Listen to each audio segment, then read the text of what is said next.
Fret not thyself because of evildoers, neither be thou envious against the workers of iniquity, for they shall soon be cut down like the grass, and wither as the green herb. Trust in the Lord and do good, so shalt thou dwell in the land, and verily thou shalt be fed. Delight thyself also in the Lord, and he shall give thee the desires of thine heart. Commit thy way unto the Lord. Trust also in him, and he shall bring it to pass. And he shall bring forth thy righteousness as the light, and thy judgment as the noonday. Rest in the Lord, and wait patiently for him. Fret not thyself because of him who prospereth in his way, because of the man who bringeth wicked devices to pass. That is Psalm 37, 1 through 7. And this is Resisting Balaam, a podcast where we seek to encourage the saints to stand firm with him on his word against all the accusations made by the world, the flesh, and the devil, as we engage the culture of death that demands the sacrifice of our children. I am Callie, and this is a Wrath and Grace podcast. Go check out the guys at wrathandgrace.com. They got a bunch of good stuff there. Check out their app and all of that good stuff. Make sure to like and share if you enjoy this content and would like to help me create and distribute more of it. Okay, today I have a guest, Joseph Minich. He is a dear brother in Christ. Met him a couple of years ago. He sent me his dissertation. I got to read it. I'm very excited that it is being published or is already published. If it is already published, you should go check it out. It's very interesting. He's also put out a bunch of short articles from his dissertation out, and I'll let him explain where you can go check that out. Joe, would you like to introduce yourself a bit? Yeah, thanks for having me on, Callie. Yeah, I'm a teaching fellow with an organization called the Davenant Institute. I effectively do kind of virtual theological and philosophical education for lay people. I run another podcast, a Pilgrim Faith podcast, with our mutual friend Dale Stenberg. I do another kind of series of videos called A Plausible Faith, which you might say is a kind of, for lack of a better phrase, a sort of Mr. Rogers for doubters sort of podcast series. And then, like you said, a lot of little writing. So I have on the, I think, Ad Fontes website, I have a blog under there where I put out a lot of pieces that'll eventually morph into a book. And so, yeah, there's some there, some at Modern Reformation. So yeah, I'm kind of scattered around virtual space, I suppose, and then live, decently close to you. I'm in the Dallas area. So yeah, decently close as far as Texas goes. I mean, that's what, like 7 hours, I think, from where I'm at. So, not too bad as far as like Texas driving goes, but that's right. That's a weekend trip. That's right. So, what's the name of your guys' podcast? The Pilgrim Faith Podcast. Right on. And that's you and a good friend of mine, Dale Stenberg. So you guys go check out their podcast. It's really interesting. Just the way that you guys talk through issues. I don't always agree with a lot of things that you say, but I really enjoy the conversations that you have and the thoughtful way that you approach very specific topics and the guests that you have on. Um, I very much actually appreciate your guys' podcast, and it's good to see Dale, with all the books behind him and everything, being all headmaster That's studious right. and That's stuff. right. Like he's got to represent. He's got to have the look. That's right. Right. That's right. So, well, I wanted to have you on today to talk about having discussions, right? This is one of the things that I've really appreciated about you and Dale is the willingness to have hard discussions. And I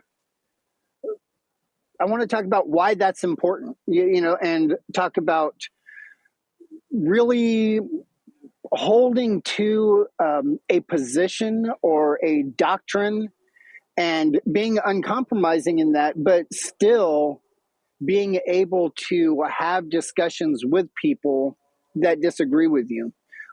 So that's the overarching conversation I'd like to have with you. So I'm really thankful that you were able to spend this time with me. And I guess this would start out with, how would you define what an ideologue is? Yeah, I think that's a real important discussion, and I think it's very much related to that overarching theme. My sense, a lot of what I do is kind of look at the modern world. A lot of my writing and reading is on sort of interpreting what are the big trends in modernity, that sort of thing, and maybe a way of looking at what kind of the role ideology plays in contemporary civilization, and therefore, I think by inference we can talk about what an ideologue is. I think is to, we can use this kind of language people talk about of identity. It's interesting to note that, like in most of history, most people, most circumstances, you live with a fairly thick given sense of identity. Your language, your religion, your home, your people, everybody, for the most part around you, has some common moral or religious language that they share with you, that kind of thing. That the givenness of your identity, that you don't even think of another option, is sort of ubiquitous. And then your kind of inflected individual identity is sort of something on the margins of that. And what you see, I think, in civilizations where, and this is where I think when we talk about ideology, it's helpful to say how modern our particular version of it is. Because when you get to civilization that's really kind of driven or kind of governed by mobility, so you think of America, everything is around the automobile. You progressively see, especially in America and especially in the 20th century, the kind of evaporation of the local and those kind of local ties, the sense of, and with that sense of given identity that's been normal for people, and something fills that vacuum. And I think for Americans, how do we build in the absence of a kind of given community? How do we build communities? Well, we're doing it right now. We have common interests and we get on each other's podcasts. We talk to people on Facebook. We bond over common interests. And so what I think you see is this culture where the role that ideas play in connecting people together and forming communities, it's not the same idea as in the past, where sort of ideas are behind you and just assumed and you share them. They become kind of front facing ways in which you find and make and bond in communities. And that's okay. I mean, the first thing to say is it's okay to form a common project over ideas. There's nothing we should say we're on each other's podcast. We're having a good time here. What can happen in that context, though, what becomes tempting, and this is where I think we can talk about what ideology is, or what becomes an ideologue. What becomes tempting, I think, in that context is that you begin to think of your whole self. And I think this is what you wind up. People begin to think of their whole self and their whole identity in terms of the ideas that I hold. And all of, so there's almost, I want to point to almost kind of three components of the ideologue, and then I'll shut up. One is I am my ideas. Two is everything that I am is derivative of ideas. Who am I? I'm my ideas. Where are all the changing nodal points in my life and culture and everything? If you want to change things, me, my wife, my culture, what do you change? You change the ideas. So kind of, I think ideology works also by seeing everything downstream of ideas. But then thirdly, and I think this is where it gets the most dangerous and this is where I think it becomes the death of conversation, is that you project into others that they are just their ideas.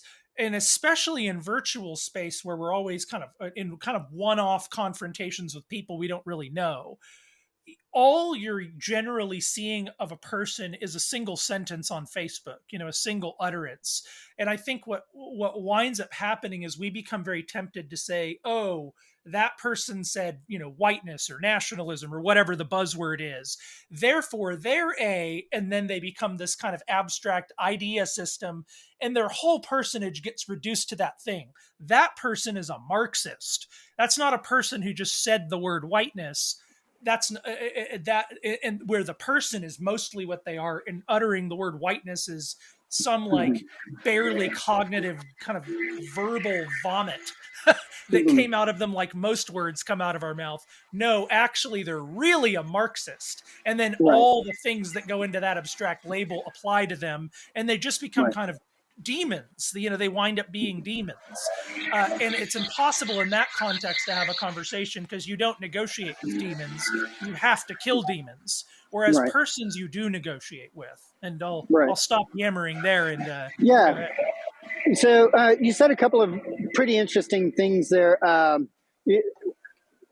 One, our mobility, right? And that really has done a substantial amount of, that has provided a lot of change for societies, right?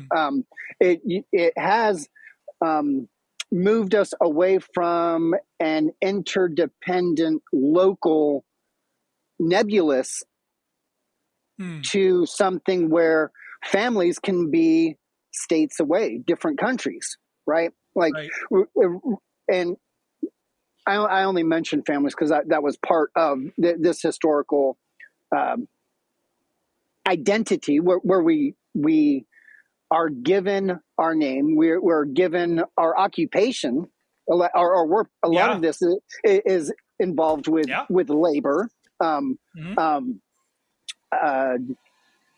so as we make through the Industrial Revolution, or even before the Industrial Revolution, right?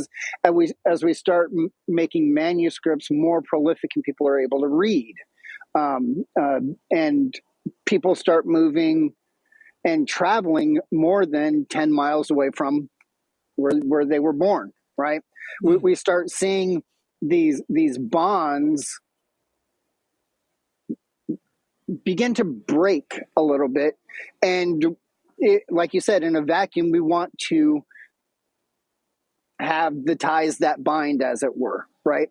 Yeah. So it moved away from, even my name being Smith tied into what I did as an occupation from my family, as a blacksmith or whatever. I now am stripped of that identity. So who am I? Right. And Yeah. I think that this whole conversation about that is something that we have struggled with in the modern times. Jung talked about this a lot. Campbell talked about this a lot.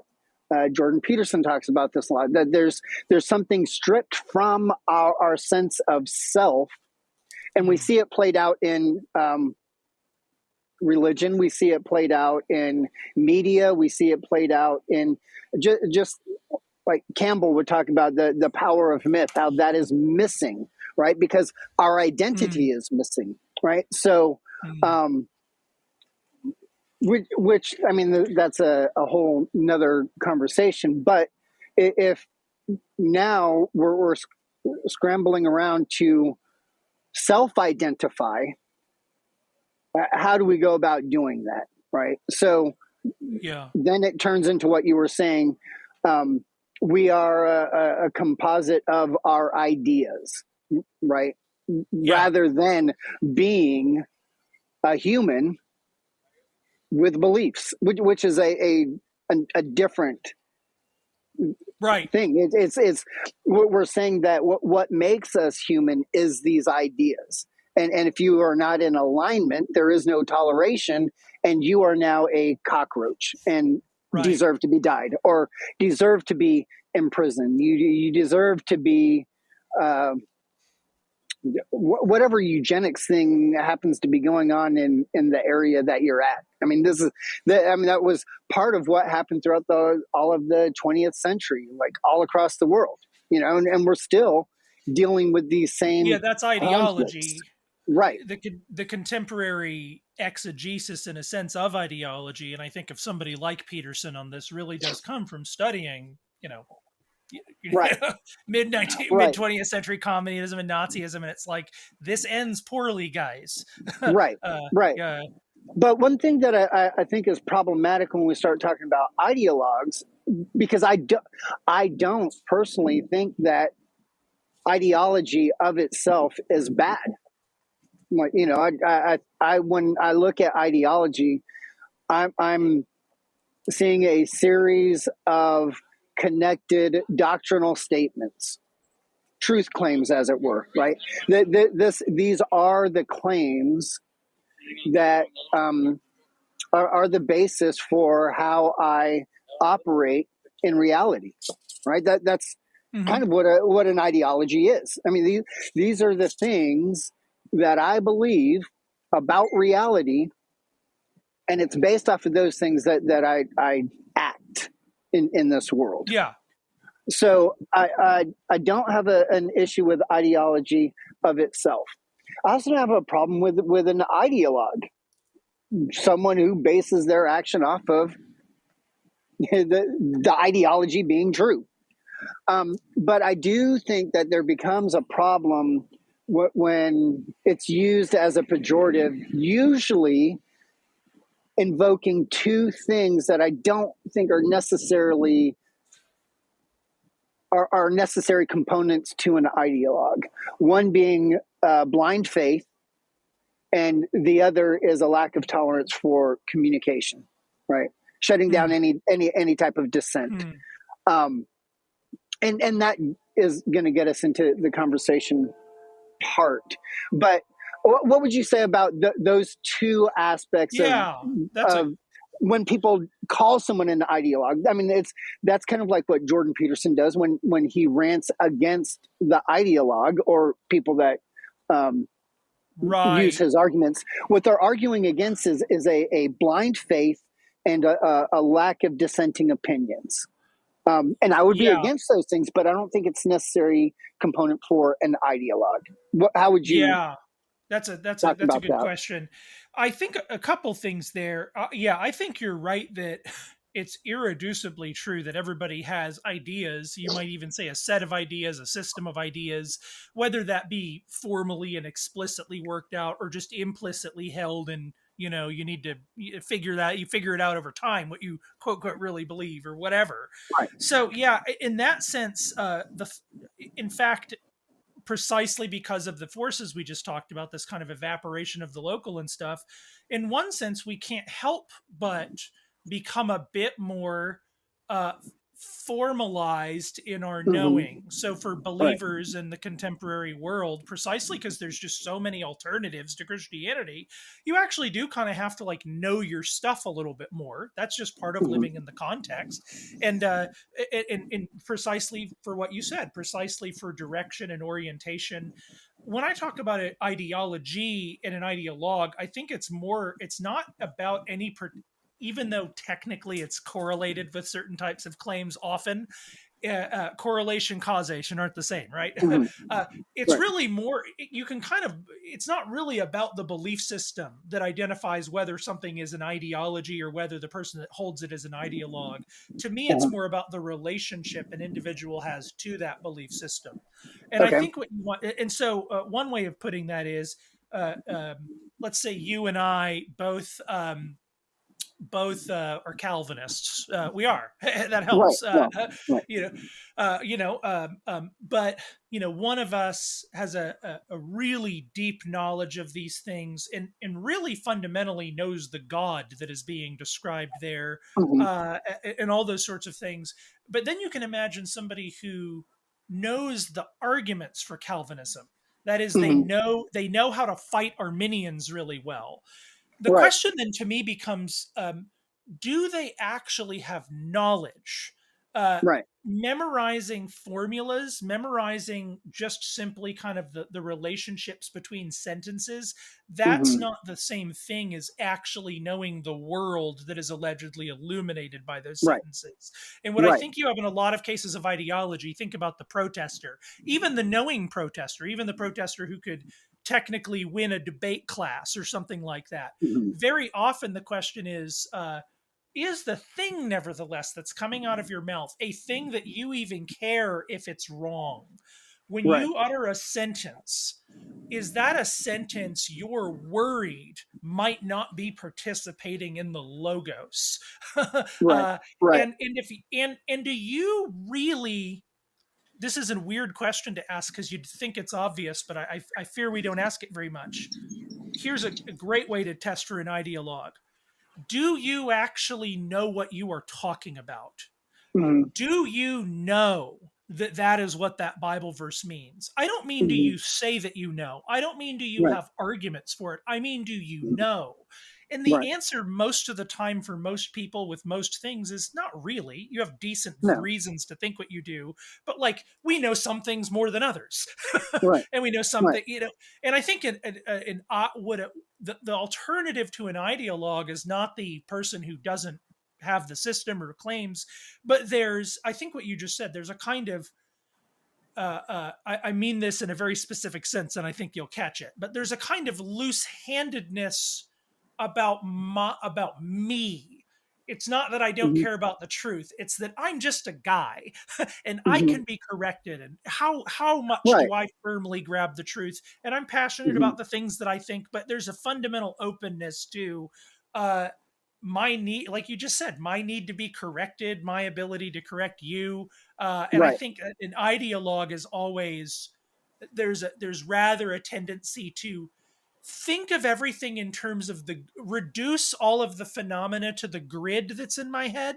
That's where it's ideology. The world becomes reduced to the grid rather than the grid being my catalyst to go into the world. And actually, the grid becomes richer by contact with the actual textures and datum of the world. For the ideologue, the world can't enrich in the grid because the grid is already arrival, and the world just gets reduced to the already arrived state of the system. Yeah. Like this reminds me of a debate that I had with our friend Dale on on communication, on symbols, um, and their purpose, and you know whether or not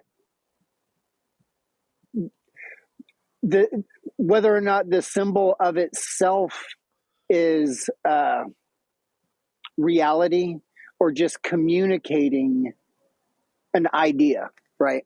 Um, Mm, what's going on in this process of the symbol?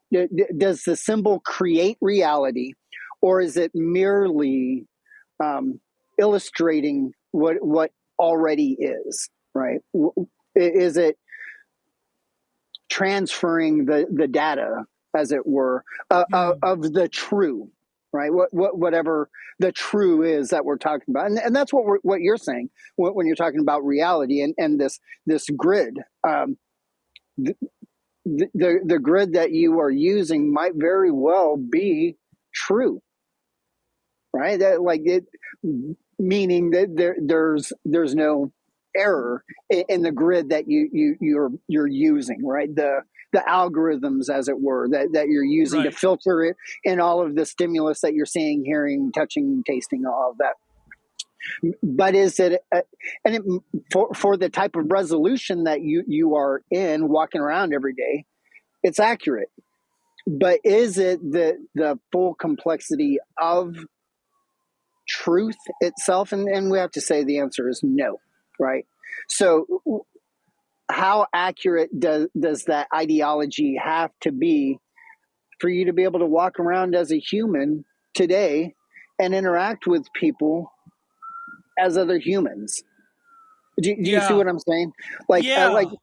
at some point, yes, the reducing things to very specific doctrinal positions is helpful.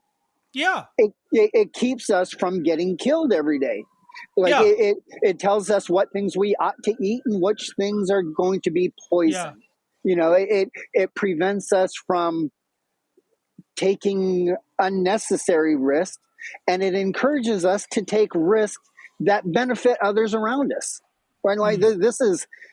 these are important skills that humans need in order to survive daily. Right?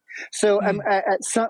at some point, the resolution of how this ideology, it is satisfactory and like for how we interact, but then at some point it's not enough, I guess, is what I'm trying to say. Like you can have a faulty ideology that is showing a false perception of the world, and that should be rejected. That's not the same thing as a true ideology that is not crystal clear in all aspects. Does that make sense? Yeah, yeah. Again, where I would still distinguish is, and this is just semantics. I mean, ultimately semantics don't matter so much except for communication. Right. It's what we mean that matters. When I speak of ideology, I'm never referring to a system of ideas except a person looking at. I'm really referring to the relationship between a person and they're staring at that their grasp really of a system of ideas in a totalizing where they reduce. It's really a person reducing the world to their little internal system, as opposed to that kind of openness to surprise. That's just part of, I think, any sane project of knowing, even if you do know very well. So a good Mhm. example of this is like, think of our relationship. We're Protestants, but think of our relationship to tradition. The classic Protestant relationship to tradition isn't, tradition doesn't matter.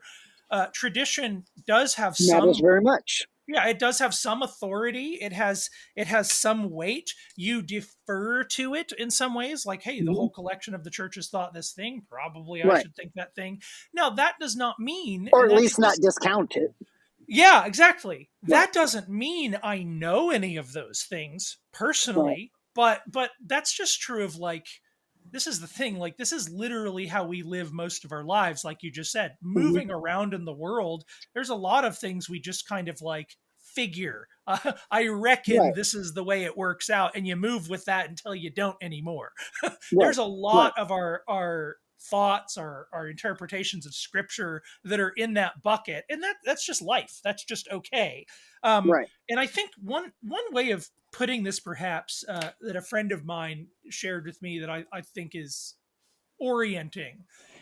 He said cult is the attempt to have a rival without pilgrimage. And I think that's a good description of the ideologue, because another thing that happens in ideology is it's, again, it's not about the particular claims, it's the way they're functioning. Because what happens in ideology is, Callie or Joe don't go through the engagement with the world, that contact with the world, through which these insights that are in the system, Mhm. say scholasticism or whatever, were Mhm. arrived at in the first place. Rather, I kind of download the terms into my mind.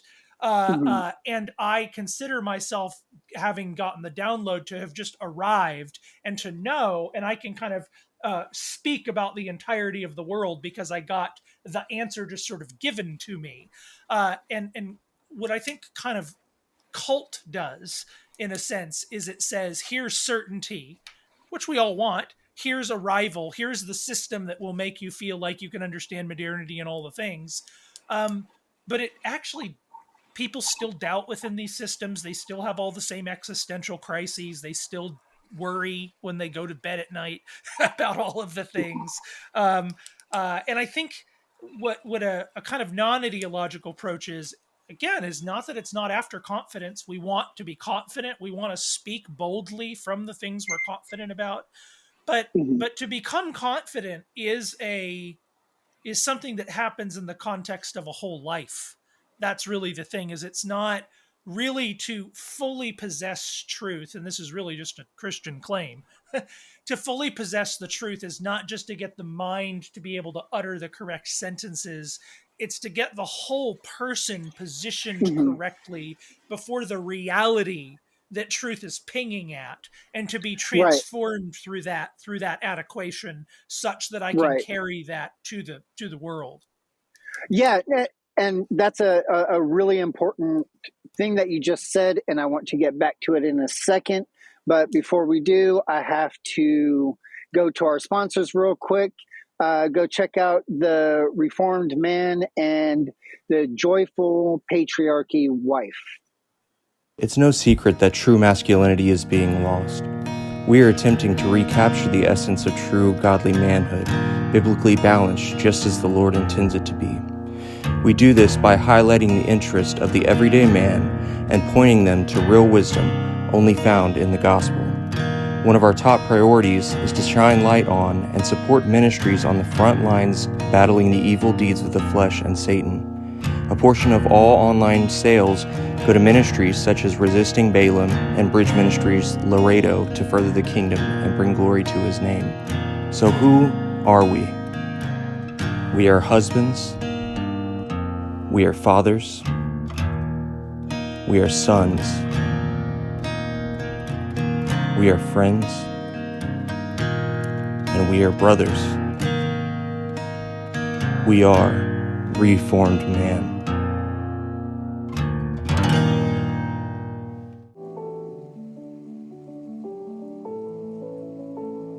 We are Titus 2 women, seeking to glorify God through the teaching of younger women, biblically, to love their husbands, children, and be keepers of the home. Not grudgingly or as a legalistic chore, but rather to joyfully sacrifice in loving their husband and children as unto the Lord. Giving glory to God and finding joy in caring for our families in only the way wives and mothers can. As God has blessed us with female traits that make our work in the home essential to a godly home.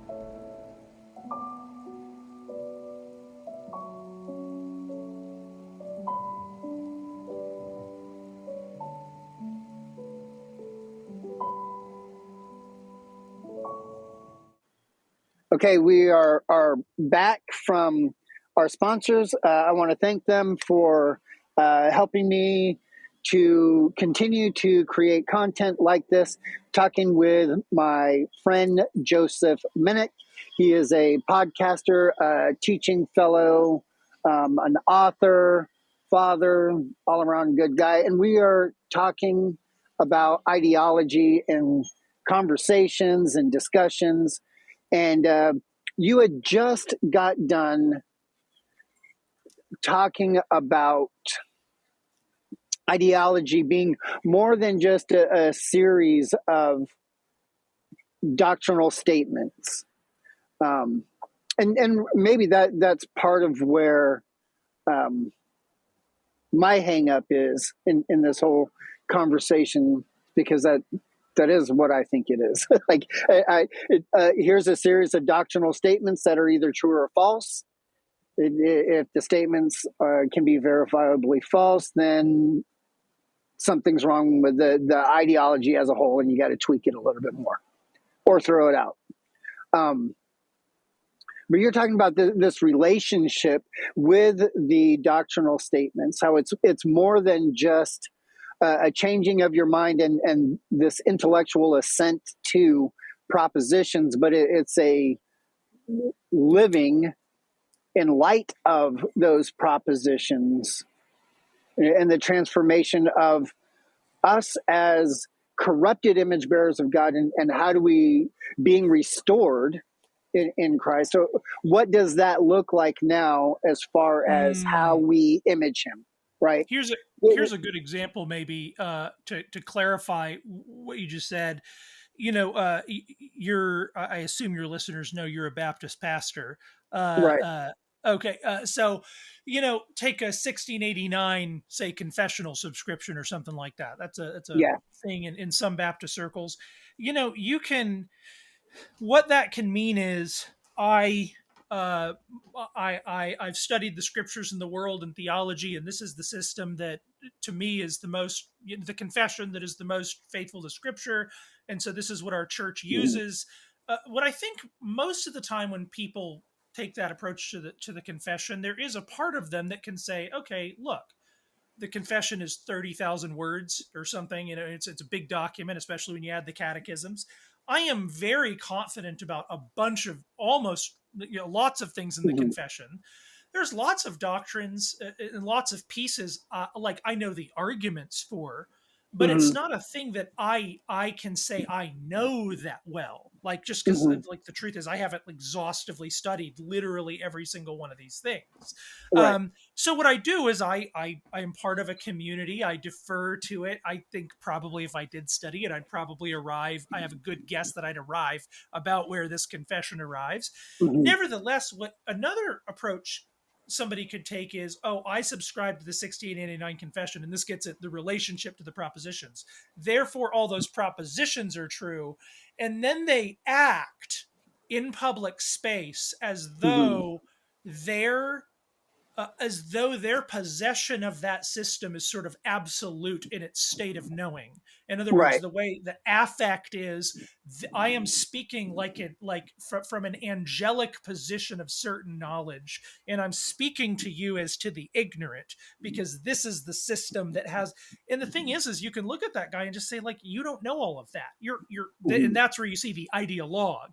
It's like you're living in kind of LARPy space, and then you're coming and talking in a kind of thus saith the Lord vibe, and it's not real. Like you actually don't, you have read a lot of books and you've memorized some arguments, but the things themselves are not things that you know that well. They haven't really penetrated your life, right? Yeah, or But just even your but they could. understanding. Knowing arguments is not the same thing as Right. actually understanding. That's a tricky thing Right. there as well. Right. Oh, and I agree. And, you could know all of the arguments backwards and forwards and not actually believe it. Right. And but you just know them. Right. Like I know a lot of my opposition arguments better than a lot of people that oppose me. Right. So what? I mean, that's just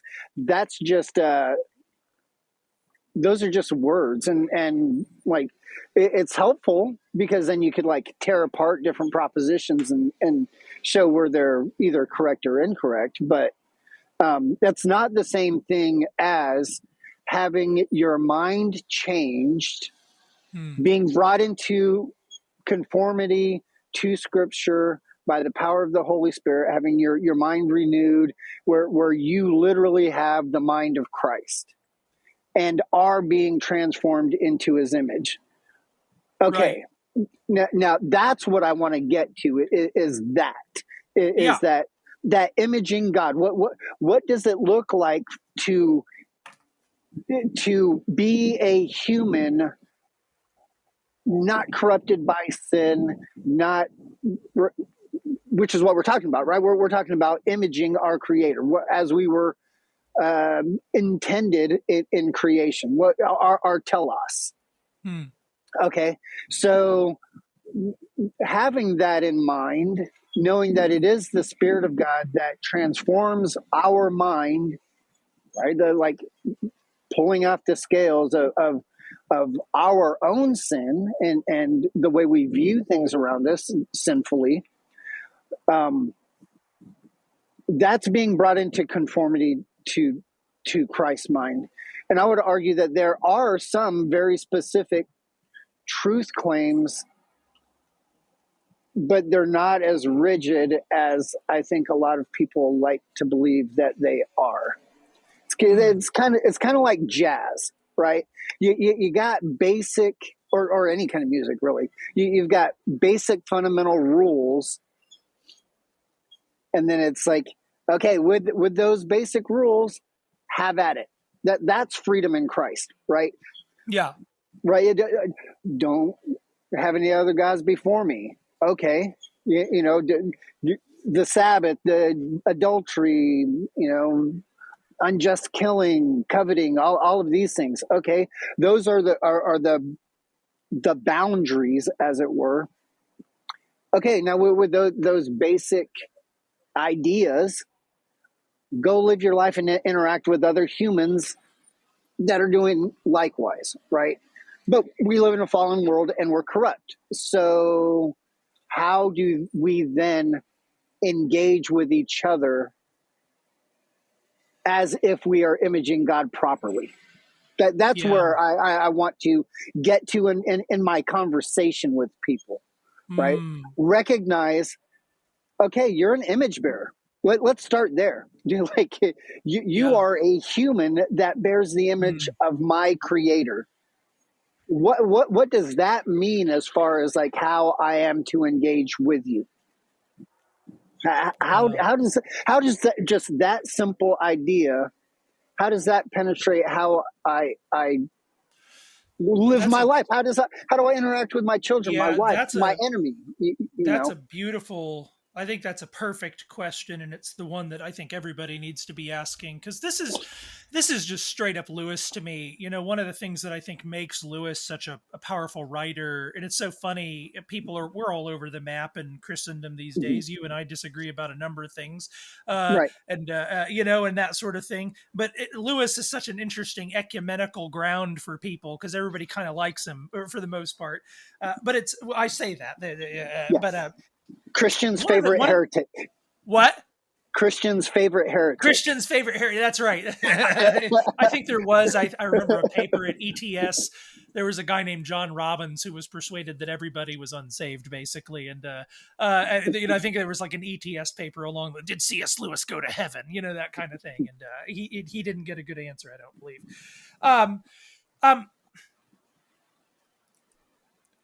When we're engaging people, I think what you just said is right. There's a couple of things to say there. I think there's a tendency, and this is when we're especially becoming dangerous. I think there's a tendency to think that let's take a controversial position. Let's say somebody is well, I mean, we can name the one in the room. Let's say somebody is kind of radically pro-life, or let's say on the other hand, radically pro-choice. That's an interesting one. That's relevant. I think one of the questions that can be asked is, I am obviously like you, and I disagree about some things on the abortion question, like procedural things. But I am far, far closer to the, I'm very firmly on the side of the pro-life camp in this debate. Nevertheless, when I talk to pro-choice people, one of the questions might be something like, do I project into them why they're pro-choice?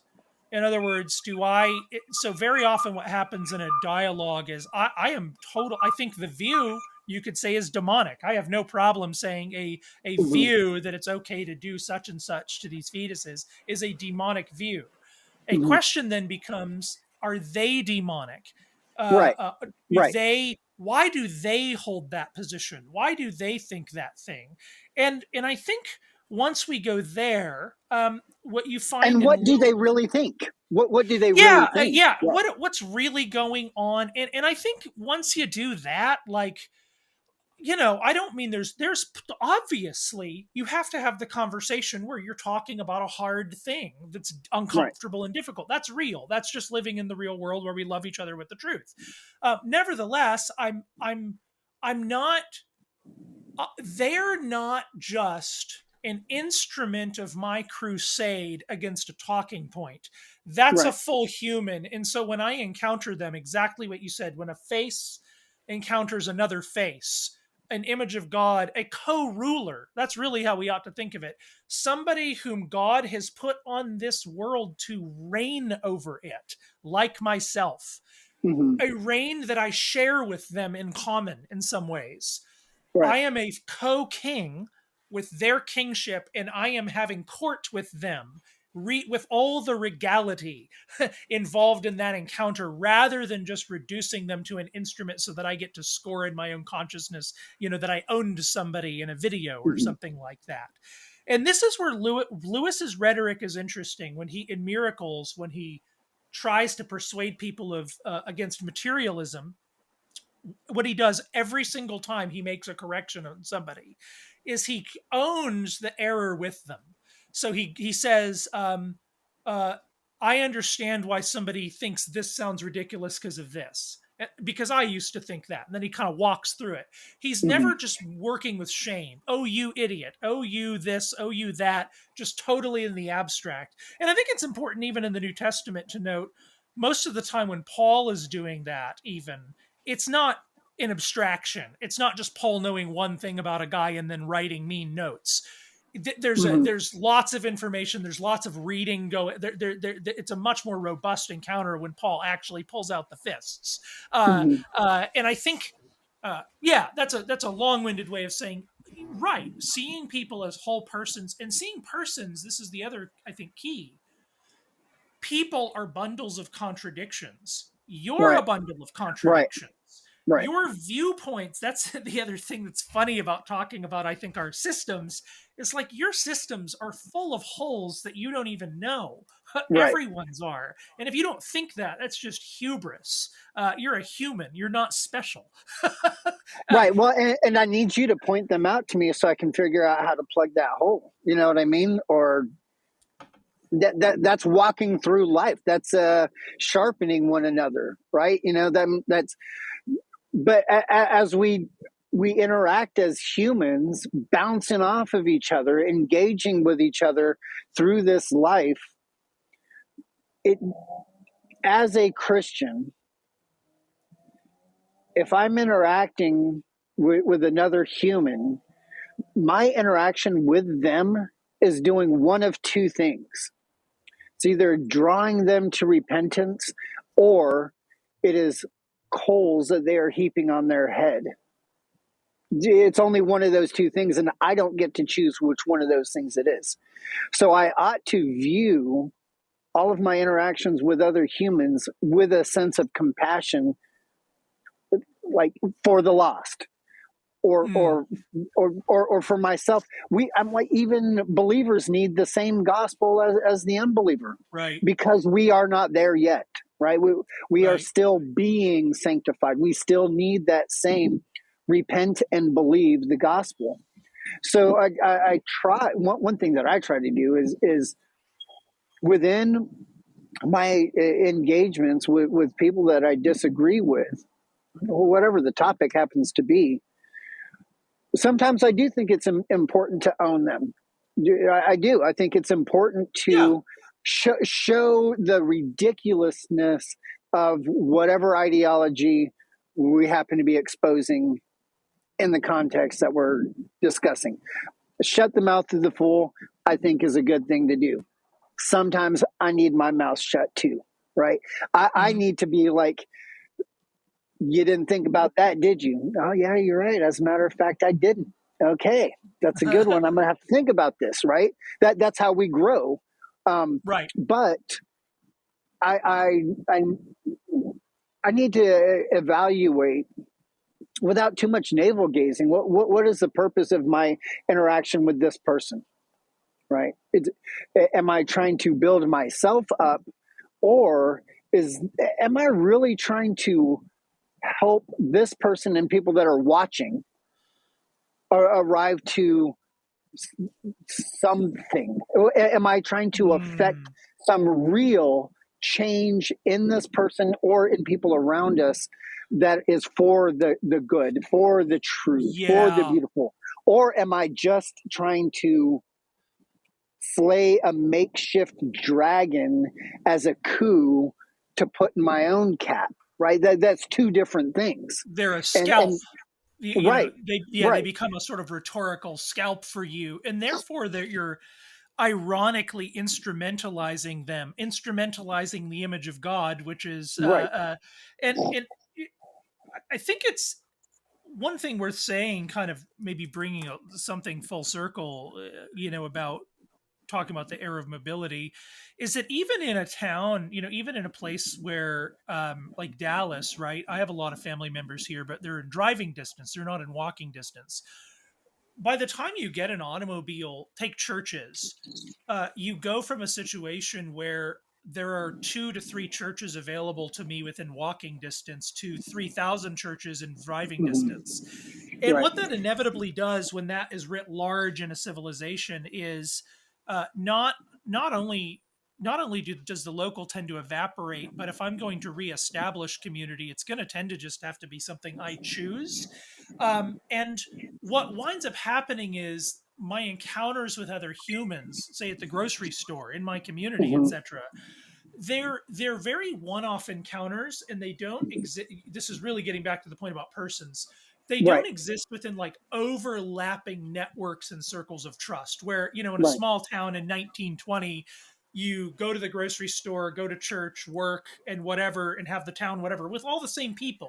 So know all these people on multiple registers. And even in a good example of this is even in England to this day, because it was designed before the automobile, it's very hard to live in England and not be within walking distance of a pub.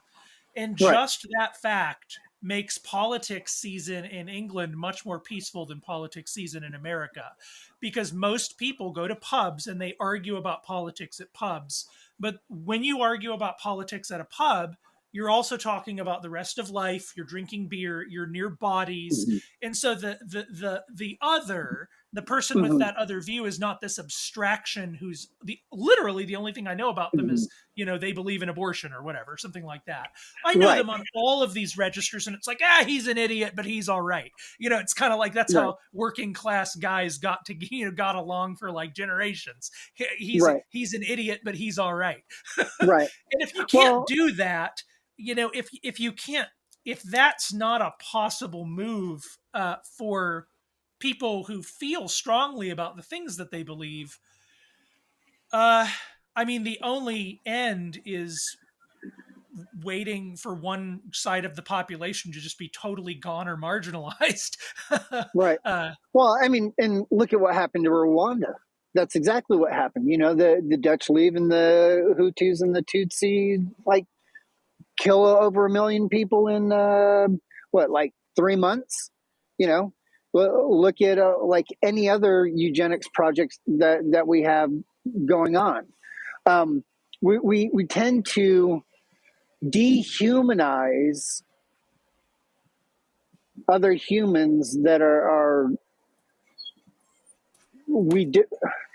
we place value on humans that I think is unwarranted. You were talking about our mobility and even interaction at the grocery store. Like when that is what their role as human is to us, just like the guy that walks by me at the grocery store and gets his cart, I've dehumanized that person because I have no interaction with them other than he's the cart taker, putter backer. Yeah. You know what I mean? That's his identity. Anonymity right in front of each other, which is weird. Yeah. Right. Rather than, even the town idiot serving its function within the town has his place as the human interacting together, right? As a cohesive unit, recognizing each individual's individuality, but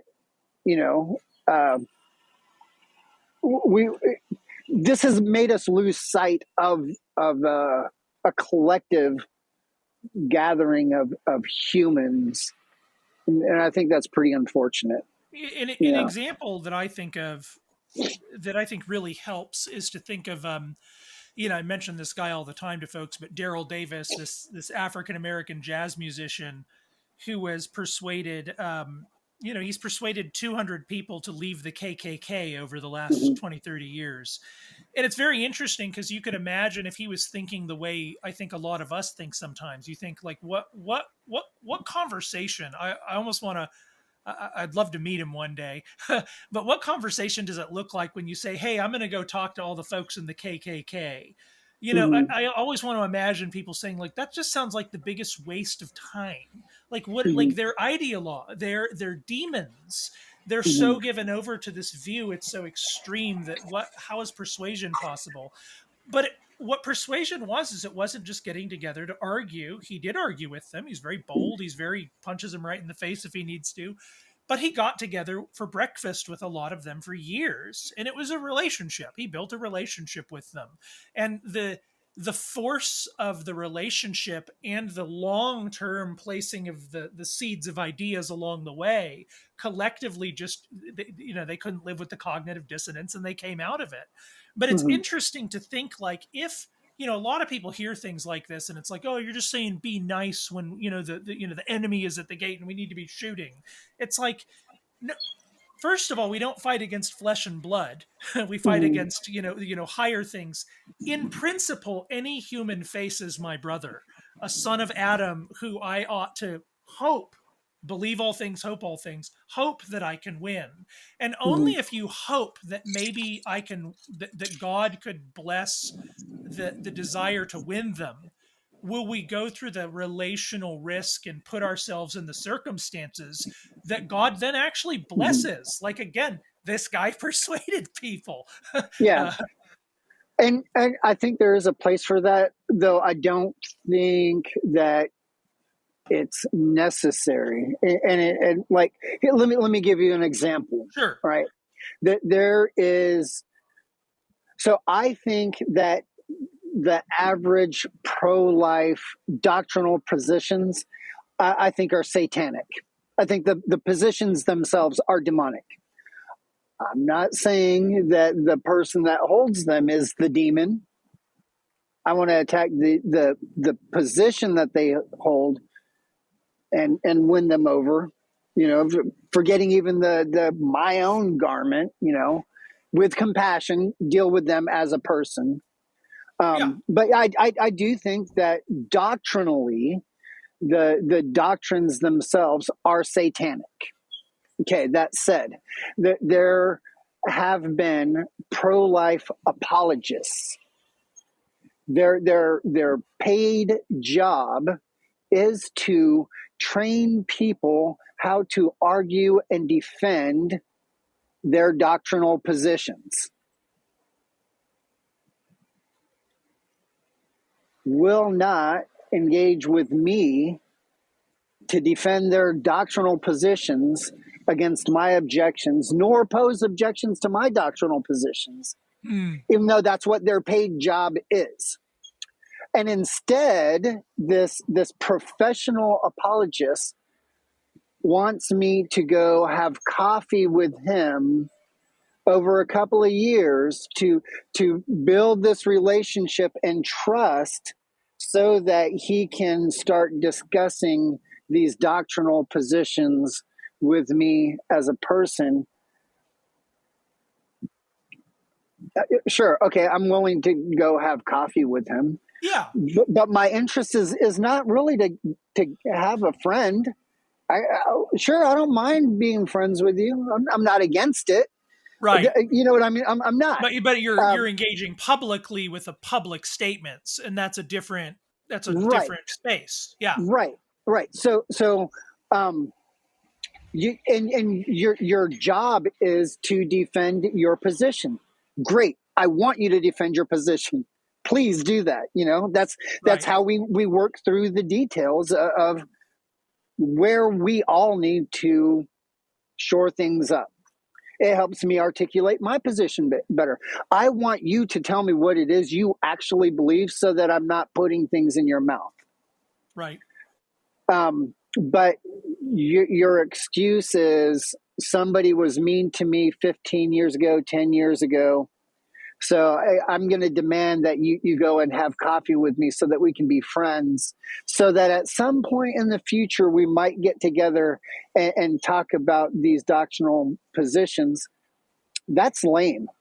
I know that's Yeah. not what you're saying, but that No. right there is lame. That is dumb. That is not going into having these discussions.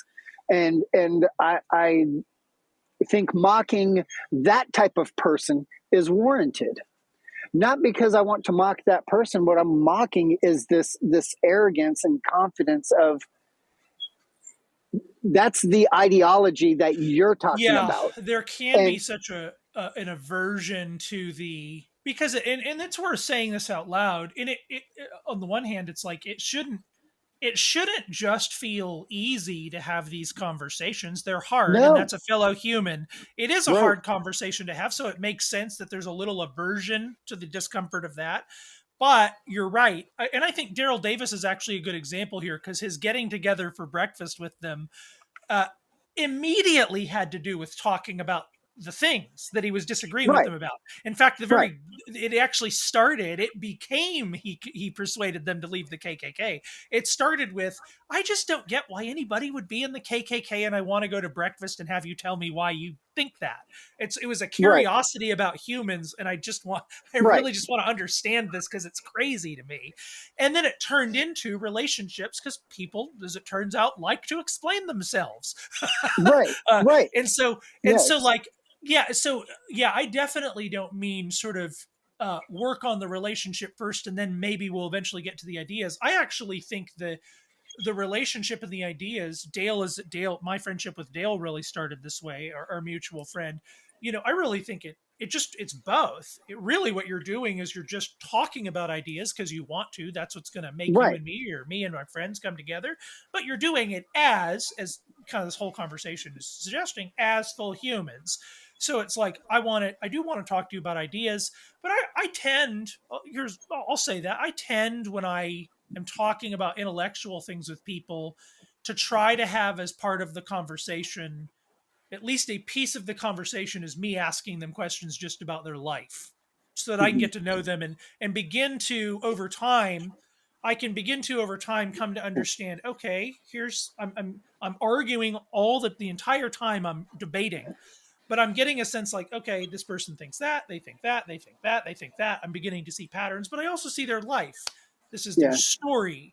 And I think that, in a sense, is, yeah, in a sense, maybe that's a way of putting everything together. My friend Jim recently said something that I thought was very insightful, which is, I think that we need to do with story what a lot of people do with identity. Uh, Really, what it means to have a conversation is to say that person is not just a totem of something. They're fully and totally themselves in their own story, even though they have common true or wrong beliefs. And for me to engage them is to engage a full person coming from the fullness where they come from. And part of just responsible communication, in that sense, part of loving mhm, communication, is to have a set of eyeballs on the fact that I'm just engaging that full human. And that's good. mhm, Again, it's going to be an overt conversation. We're talking about truth claims here, but I'm also engaging and again, that's just last thing to qualify. Obviously, that style of engagement is going to right, just occur more in embodied, getting a cup of coffee kinds of arguments. Online right, discourse online discourse and the kind of public engagement you're talking about is just less that way by its nature. And right, there, the only way to make it useful is just not to be a jerk and try to say something that's clarifying. right, Yeah, right. Yeah. yeah, Um, yeah, that's interesting. You're talking about like people not being a totem, but they really are. That they are the embodiment of the thing, right? So, in a sense, that they are the avatar, as it were, of the truth, that of their true identity, what they really are, not some made up identity, yeah. which is what you're trying to say. Yeah, they're more than what you think they are and what they think Right, they are. right, Yeah, right, exactly. They're the image of God. And yeah, right. and their whole life is this is Lewis's image till we have faces, right? None of us have full faces yet. None of us are what we will be. And so, yeah, anytime you're dealing with a person as well, the other thing you can say, as opposed to a demon is in a state of spiritual arrival, albeit arrival at a kind of death. A Right. person is not, excuse me, but we're discursive creatures. We grow through time, and we're not dead yet, which means Right. what we are Right. isn't over. There is always hope. Right. There is always hope until your dying breath, or until Jesus comes back. Right. Like, one of two things is going to happen. You are either going to take Christ's righteousness, give him your sin, or you're going to fill up your cup with wrath. And until that cup is filled, there's always hope for you to repent and believe. And I wonder how much that truth really affects how we engage with other people. You know, it's easy to demonize people. To, like, usually what I hear is less people talking about them being demons, but cockroaches. For some reason, cockroach is a really popular one that's used across the world anytime there's an othering where mass oppression and genocide is either taking place or about to take place. Whether, like, happened in the Congo, Rwanda. I just heard the Russian guy use the cockroach phrase. It's kind of fascinating. I wonder what it is about cockroaches that became the symbol of non-human. You know, I've always wondered if the I don't have a position on this, but there is a debate in the history of the church about whether certain animal forms are kind of sinister agent intrusions. Dogs. Right. And my Serpents. candidate, my exhibit A is cockroaches. Like, I do hate them, and I feel justified in hating them, and I don't have a great reason. But, right. Yeah, it's interesting. There are certain animals that are not created in God's image that the Bible clearly uses symbolically to show the corrupted image of a person, right? Yeah, like yeah. Goliath, a dog, a Philistine. But the truth is, we're all that until we've been conformed into the image of Christ. But that said, where does cockroach come from, though? Like, why is that so ubiquitous for genocides? I don't know. It's pretty interesting. So how do you go about having conversations with people that you disagree with? How do you go about starting it? What's kind of the point in doing it? What do you get out of it? What were you hoping for? Yeah, some of that's going to be, one, to go back to something you said earlier. Part of what we can say is, like, that's not something everybody is called to be proactive about. Technically, the Bible tells you to be ready to give a defense if you're approached. So I think, like, everybody needs to be able to have an uncomfortable conversation. Some are going to proactively have the gift of seeking that conversation. And I think so, for a lot of us, this is going to be conversations that are embodied in our community at the coffee shop with friends, or it's going to be online engagements. Realistically speaking, that's where a lot of that disagreement and conversation is going to happen. And I think how do you approach it? Like you just said, first of all, know that whatever you're typing, you are typing to a human, and you will be held accountable for what you communicate. And I think being not that you need to navel gaze and overly worry or something like that. There's no point in becoming this kind of obsessive person. Pray to God to reveal your hidden sin to you and trust him to do so. But have an open and principled eyeball on, why am I actually doing this? What am I doing right now when I'm communicating? Am I kind of feeling good that I got off a good barb? Am I looking good? What is it? And here's an interesting one. I think the amount of times I see the attempt to motivate, not motivate, but to use shame, to move Mhm. immediately to kind of shameful rhetoric that either sort of, demasculinizes others or something like that. I see that all the time among Christians and online communication. Um, in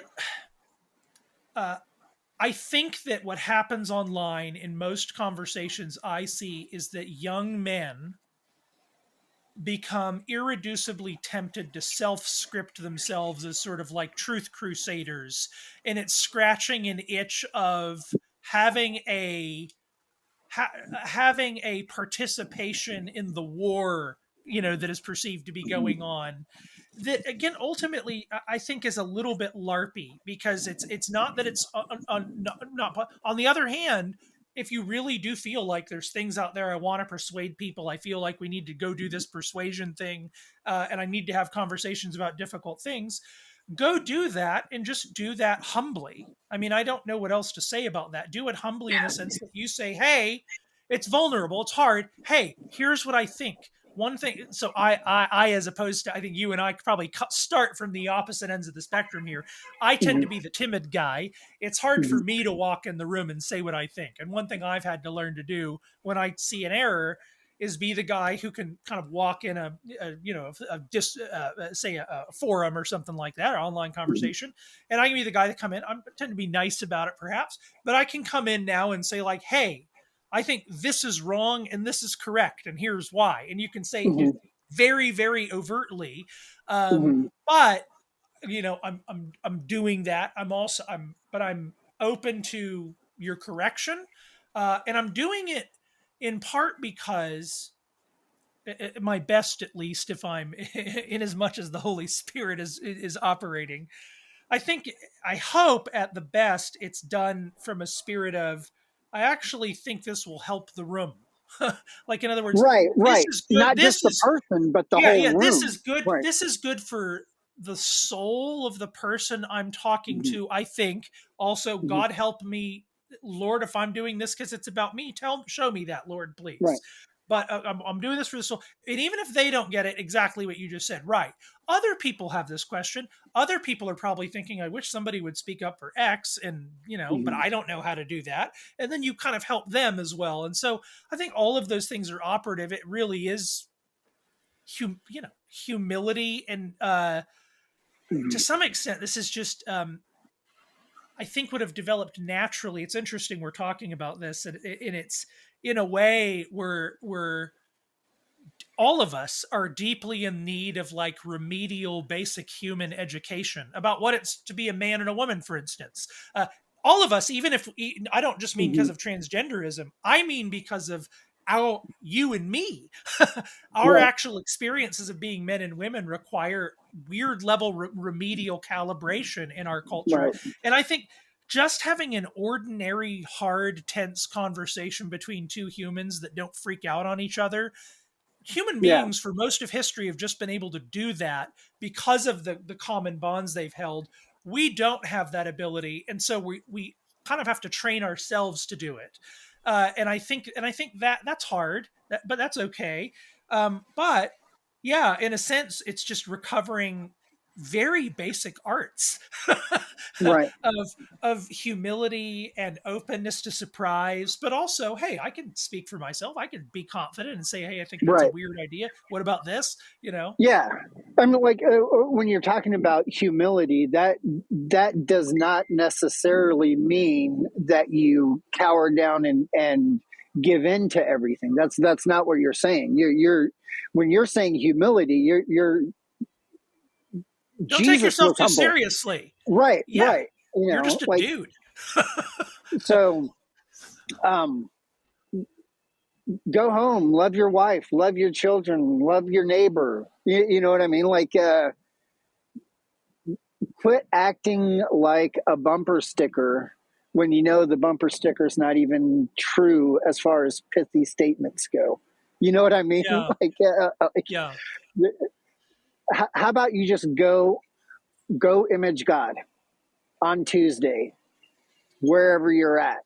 Do you know what I mean? Yeah. And that involves interaction and engaging with other humans that are not going to agree with you, Yeah, right? and then you're just So, transparent and honest.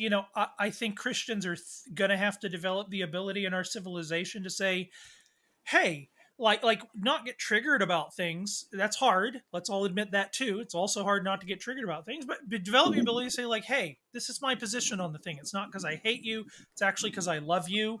And I'm not going to Mhm. like not be your friend because you don't see things the same way I do. I do believe these things, Right, and I'm animated by the good, the true, and the beautiful. I hope in believing right, those things, and I hope that if I'm off, I don't care if you're a trans whatever person with a dragon's tail. I don't care that it's not impossible, and I think this is crucial. Actually, you do need to approach every human as though they might have something to offer you. right. Oh yeah, And I think that if you're not, if you're just closed to that, right. that's really reducing the image, because every human face is open to infinite surprise. Mhm. And so I think that's the other thing. It's like, hey, okay, that's a good point. It's yeah, you're giving yourself to them. And so yeah, humility in a sense is the opposite of cowering. Cowering is actually pride, because it's Right, saying I don't want to enter into the space that's vulnerable. right, Speaking the truth in love is very vulnerable, because I right, don't get to just own like, haha, I owned rhetorically and then get to go to bed and tell my wife about how I owned on Facebook today. That's just right, LARPing. It's going and putting myself in the position actually to experience some degree of relational wound and tension. That's hard. I don't right, like being yelled at. I don't want people right, to say hateful things to me. And that should be a little hard to endure, in fact. If it's right, not a little hard to endure, you're closing something off in yourself that should remain open. right. you know? Yeah, that's the whole wounds of a friend type thing. You know what I Yes. mean? Like that. We have a we're cowards that are we're averse to suffering and pain and trials and conflict and confrontation. And I think that's not very helpful when if we really want to be growing in grace, growing in faith, growing as humans. That's painful, because what are we doing? We're losing ourselves, right? We're Yeah. dying to ourselves. We're having our idols, which is what we're talking about, ourselves being ripped away from us. That sucks. Yeah. Let's admit it. You know what I Yeah. mean? Just because I'm doing it, I want to do it, doesn't mean that it's not painful. Okay, let's do it. And how does that affect the way I look at other humans? Like it should be the more that I have those idols ripped from me, the more equipped I am to engage with other humans. That's In my head, that's how it ought to be. Oh, dude. I mean, yeah, that's the thing, is like, if you're really on a journey, let's just say this. I think if you're really going on the adventure of soul that you have to go on, really, in order to really be confident and to know and to become godly, you have gone through so many stages of Mhm. sitting in the compassion of God for you, for your perpetual bad habits, for Mhm. just all of the ways in which you realize over and over again, oh my goodness, I'm like off on some basics of just being a human. Right, And the way think about my wife and my children and people is, and in none of this do I speak as one having arrived or as a non-ideologue. I have all the same habits as everybody else, right, and but when you really learn to sit in front of the mercy of God, and you see that I am not the together one, Interesting, don't, I think you and I talked about this a little bit recently. And the Bible says don't judge. One of the things that's fascinating about that to me is it doesn't say you don't have anything to judge. There are plenty of things that you can point out in others that are worthy of judgment of sorts. The point in most of those passages is you're not the judge. and what you need is God to, if you better hope that God's judgment toward you has this particular kind of compassionate gaze. And when you feel that, when you feel the judge who could say to you, you're condemned, but rather says to you, neither do I condemn you, and then go and sin no more, then you find people, you bump up against people and you can endure them. You can be compassionate. You don't need them to have arrived because you're not arrived. You don't take yourself that seriously. I mean, you take yourself seriously in a righteous way, but you don't overtake like your prophetic LARPy thing, so seriously. You treat them as humans desperately in need of the mercy of God in the same way that you are still desperately in need of the mercy of God. And I think if that's your heart, if you're literally just fattened with that, you'll almost just fire toward other humans with good instinct. Fatten the heart until it's bursting with that, and then go talk to people. Right. Dude, I appreciate it. This has been a really good conversation. How can people find you on the line? Yeah. Okay. Pilgrim Faith Podcast. That's where I podcast. You can look up A Plausible Faith if you want to see some videos that are kind of products I made to help people work through maybe initial stages of doubt.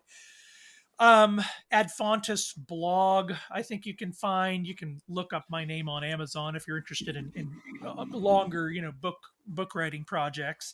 The dissertation, Callie mentioned, is coming out with Lexham Press, Bulwarks of Unbelief, it's called. It was good. I knew you were a Marxist as soon as I read it. I was like, man, you really get Marcuse. I see it. Yeah, what nobody understands about Callie is that secretly I'm funded by George Soros, and I'm on this program to make the abolitionist movement safe for the Democrats. That's what's really going on here. No, like for real though, that I really did enjoy your dissertation. It was very nice. Yes. Well, thanks, brother. But yeah, give me 1 second. I'm waiting for my wife. She's in an MRI. My truck is the blue one right up at the end. Maybe she's coming. No, my wife went in to have an MRI. Oh. Yeah. Okay. The police trying to get me. Yeah. You have the look. I mean, like you're just up to no good, obviously. Yeah. Well, and she walked back and forth a couple of times over the past 30 minutes, and I was like, man, I know it's going to happen at some point. But how often do the police talk to you? Oh, all the time. Yeah. Funny. Yeah. So, all right. Well, I do got to get going though, but I do appreciate this, man. Yeah, my pleasure. I know.